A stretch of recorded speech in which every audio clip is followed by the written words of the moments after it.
আসসালামু আলাইকুম এভরিওয়ান, কেমন আছেন সবাই? আশা করছি ভালো আছেন। আজকে আমি রেশমিস কিচেন থেকে আপনাদের জন্য নিয়ে এসেছি দেশি মুরগি আলু দিয়ে ঝোল, বিক্রমপুরের বিখ্যাত মশলা ছাগ বাটা দিয়ে।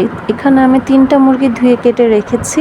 এখানে আমি দারচিনি, এলাচ, তেজপাতা দিয়ে পেঁয়াজ কুচি দিয়ে কিছুক্ষণ ভেজে নেব, যতক্ষণ পর্যন্ত পেঁয়াজের কচকচে ভাবটা না চলে যায়। তারপরে এখানে আমি আদা রসুন বাটা, হলুদ গুঁড়ো, মরিচ গুঁড়ো, ধনিয়া গুঁড়ো, জিরা গুঁড়ো দিয়ে ভালো করে মশলাটা কষিয়ে নিয়ে এখানে আমি চিকেনটা অ্যাড করে দিব, যেটা আমি ধুয়ে রেখেছি।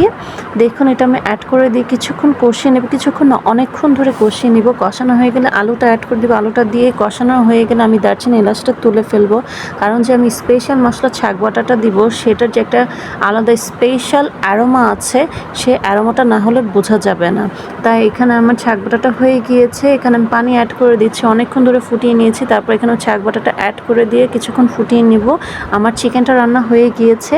এখানে আমি একটা মাটির হাঁড়িতে আমার চিকেনটা তুলে রেখেছি। মাটির হাঁড়িতে খাবার কিন্তু সবসময় গরম থাকে, তাই মাটির হাঁড়িতে তুলে রেখেছি। এখানে আমি সাদা ভাত দিয়ে চিকেনটা বেড়ে নিয়েছি। চিকেনটা কতটা নরম হচ্ছে এটা আপনাদেরকে আমি দেখিয়ে দিচ্ছি ভেঙে। আর অবশ্যই আমাদের রেশমিস কিচেনে ফেসবুক পেজটি ফলো করে ফেলবেন যারা ফলো দেননি এখনও, আর আমাদের ইউটিউব চ্যানেলটি সাবস্ক্রাইব করে ফেলবেন।